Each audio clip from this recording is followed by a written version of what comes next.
The universe was old beyond memory and orderly beyond pride, and every thinking species learned the same lesson early, that silence around the sleeping world was survival and patience was wisdom, and the name of that world was spoken only in warnings. Because the humans slept beneath oceans of machines and dreams and ancient guardians, and the stars themselves seemed to dim near their system as if respecting a long-held breath, and councils across spiral arms taught hatchlings and scholars that curiosity must bow to caution, and that some doors existed only to remain closed, and the humans were such a door watched by quiet beacons and myths that claimed they once burned across galaxies and then chose rest and sealed themselves away, and no one questioned why, because those who asked never returned, and the universe learned to move softly, and learned to fear noise, and learned to survive the quiet. Lasted ages until the arrival of a coalition expedition driven by ambition and rivalry, and fear of falling behind, and its leaders believed stories decayed with time, and that the warnings were rituals of control, not truth, and their ships glided toward the human system with engines muted, yet minds loud with confidence in their simple commander named Hale spoke of progress and destiny and the need to test legends, and his officers nodded because power respects those who reach for it. And their probes touched the outer defenses, and alarms echoed like a sigh across dormant stations. An ancient code stirred, and the first human sentinel awakened and looked outward with patient attention, as if noticing a sound in a dream within. The sleeping world cities lay buried beneath seas and mountains and fields of glass and metal and wetal. Human minds floated in shared reverie, guided by caretakers, named only by function and memory. And when the sentinel felt intrusion, it sent a gentle pulse inward, not of panic, but of inquiry, and the dreams shifted, and a few humans rose from sleep. And their names were simple, like Tom and Mara and Eli and Nia,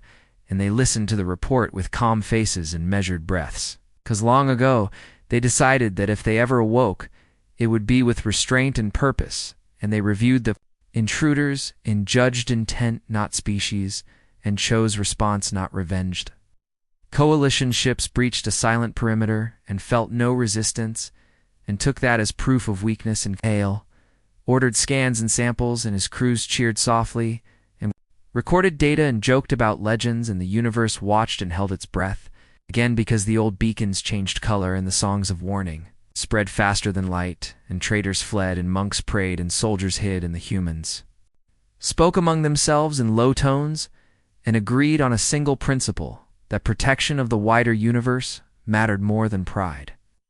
and that the intruders would be taught, and not destroyed. Human vessels emerged like thoughts given shapes smooth and unarmed in appearance, yet layered with impossible depth, and they surrounded the coalition without firing,